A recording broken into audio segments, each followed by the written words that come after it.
Welcome to the Cowtown 2022 webinar series. As we finish race weekend, we move into recovery with a presentation by Baylor Scott and White, All Saints Medical Center of Fort Worth.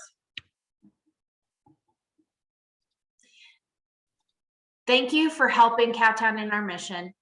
All proceeds from the marathon go to improving the health and fitness of every child, fostering a lifelong love of running, healthy eating, and social connection within their community.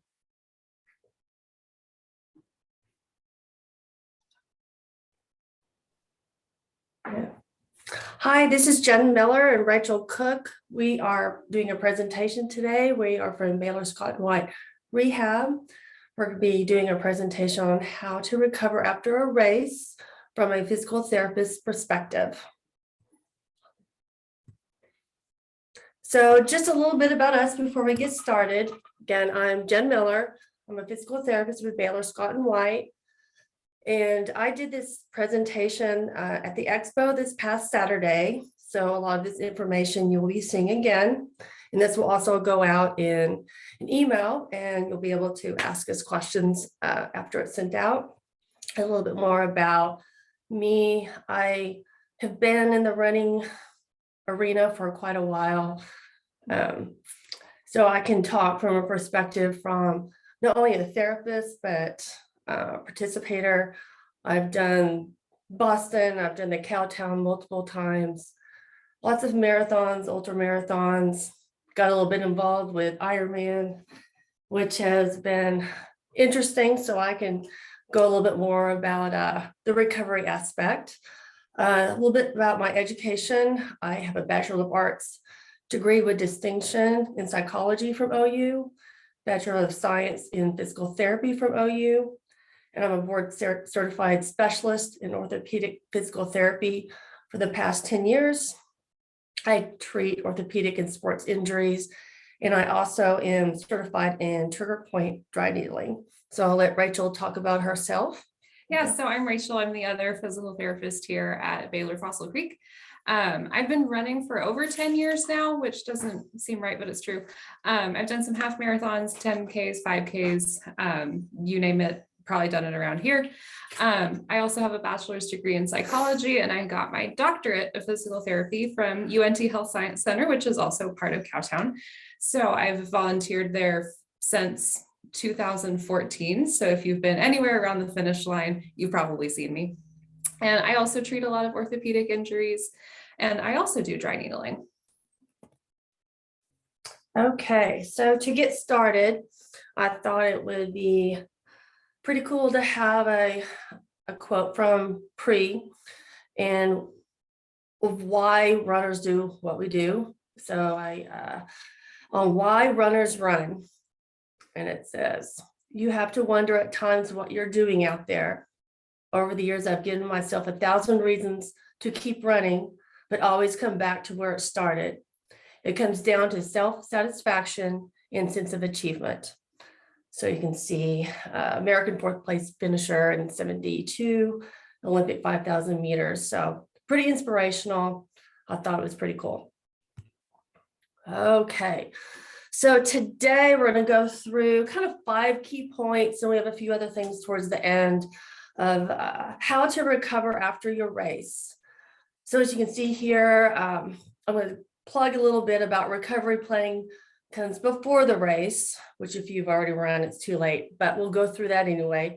Getting a nutrition game plan before, during, and after, active recovery, and other ideas and strategies for that, how important rest and sleep are, and we'll give you some ideas and safe recommendations for starting back training. So, as I said, recovery planning starts before the race. So you can wonder why that's so important. It's really to avoid injury. It's for your overall health and reaching your goals. And if you did run this weekend, you probably had some sort of taper, which is decreasing your volume and intensity. Of course, the taper is dependent on your distance and your specific goals. But what's kind of cool about the taper before you run is you can practice some of these recovery strategies after the race. So before the race, making a plan before you get done to have things in your car or things at home, what you're going to eat, how you're going to drink, maybe some ideas for recovery strategies that afternoon and into that next week. It may last for a couple of weeks, depending on how far and how hard you raced. Planning some downtime or rest time. I know I talked during the expo this past weekend about how I would always plan a nap after I did the full, and my whole family had to shut down. Everybody had to be really quiet. But I had to really plan it. My boys were really, really little. So at 2 o'clock, we all went for a nap. So it does. Don't just think it's going to work out. You really have to plan that. And then this may last for days or weeks, again, depending on how far and how hard you went. And then I also wanted to talk a little bit about overtraining, which I will say that endurance athletes tend to overtrain. It's kind of what we do. It's very tempting to want to do more, but in reality, less is more. Overtraining can wreak havoc on your mental capacity and physical if you don't let yourself recover. There could be a lot of breakdowns with illness, injury, burnout, loss of motivation. So if you find yourself in that cycle, try to get some help, try to take some time off, and your recovery in that case may be a little bit more. A lot of times I have overtrained whenever I perhaps didn't race where I wanted to be, my times. And so you think you can jump back in and get better. Oh, I could have done more, but don't do that because it can really be really hard on you mentally and physically. So respect the race, respect your body, and let yourself recover for the next race.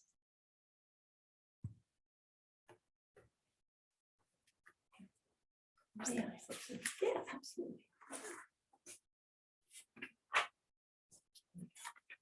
There you go. Okay, so one of the big key points in your recovery and also in your training that you probably already went through is having a game plan for your nutrition. So it's a golden rule for a reason, nothing new on race day, right? Train with what you've been doing on your hard runs, your longer runs, your race simulation runs. And obviously what's offered on the course is listed online beforehand, but make sure you're hydrating before you're thirsty, before your mouth is all dry and you've stopped sweating. So 4 to 24 hours after the race is your main rehydration window. So make sure, you're not just drinking a lot of beer. You need to drink water, something with electrolytes. If you want to get into the weeds, you can drink 150% of the weight that you lost through sweating during the run. Other things you may want to consider with hydration is how humid the day was. This weekend's weather was beautiful for a marathon, but if it was really hot or if the weather's looking really hot, make sure you rehydrate accordingly. And then how long your event was, right? There's a difference between rehydrating for the 5K versus rehydrating for the ultra. So make sure you consider those when you're thinking about hydration and nutrition. And then after the race, again, you need to refuel, right? You've burned a lot of glycogen, a lot of glucose. So you need to replace everything that you just burned off. A combination of carbs and protein is what's usually recommended. Within 30 minutes of your finish is ideal to help keep you from just hitting a wall.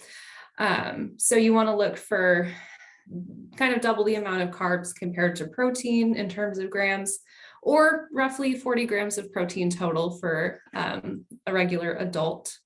Some other things you can consider for your recovery, like tart cherry juice or like tart cherry pills are on the market, BCAAs, and chocolate milk, which you probably also saw at the expo booth. It's a classic.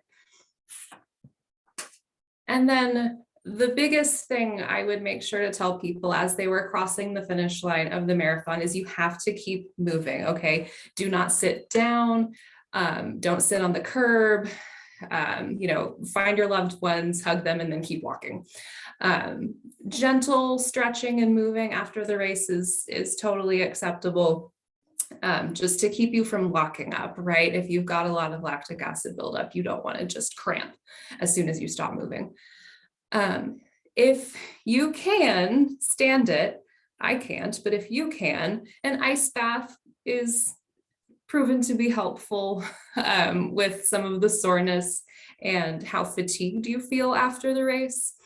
And then if you've got a foam roller or one of those cool new percussion massagers, you can massage yourself after the race in all of your big leg muscles. So your quads, your hamstrings, your calves, just kind of helping get some of that crap all out of your legs. And then, stretching before and after the race is a bit contentious. What's right? What's wrong? Before the race, you want to make sure that you've got all the ranges of motion that you're going to need for running warmed up before you go. You don't want to be cold and then suddenly start running. So dynamic stretches are better before you start running. So if you see our nice models on here, some butt kickers, some lunges, some shallow lunges, bringing your knee up. It helps with your running economy, get your running form warmed up, and it also decreases how hard it feels. And then after the race, you can do all of the same stretches, just hold them for longer so that you're decreasing the soreness and the stiffness you feel in those big muscles afterwards. Okay, so now I'm going to go back to the subject of resting and sleeping. I'm going to hit this one again because it's one of the most important ways to recover, easiest ways to recover, but we don't take advantage of it. Again, I'll hit again. It can improve your performance, decrease your injury, and reducing your illness risk. CDC recommends that adults get at least 7 hours of sleep per night. So probably that next week, depending on how far you went, you need that recovery time. Okay. So now we'll talk about some things about how to start back with training. And no matter how long the race is, you break it up in 2 phases, where the first phase may be 1 to 3 days, kind of that acute phase. And the second phase may be that 4th day up to a month, just depending on how hard, how far you went. Another kind of cool thing to think about is for every 1 mile race, there's 1 day of rest. And this really applies to when you race hard. So for example, if you did a half marathon, you need approximately 13 days of rest before you start running or training again. This doesn't necessarily mean you can't jog, but I wouldn't do hill work. I wouldn't do speed work. I wouldn't start training yet. So you've got cross training where you might do yoga, might swim, light spin, light walk, maybe a easy hike. Those type of things will fall into the category of kind of an active recovery. Another kind of cool thing is you might consider reversing your taper. You just basically go backwards. And that gives you a little bit of structure and when to do things. And I know me, I like a plan. And so sometimes I will just go backwards and then go back again. So the main point on this slide is really the longer you race and the harder you race, the more time that you're going to need to get back.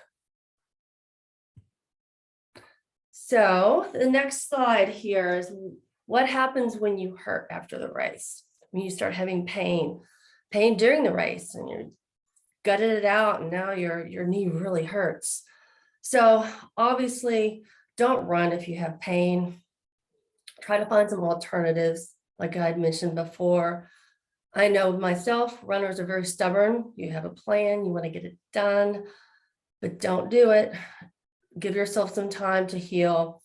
So this is where Rachel and I come in. Of course, you can always go to your primary care physician and get it checked out, some different diagnostics if you're concerned. If you want to give a little bit more time, still lingers.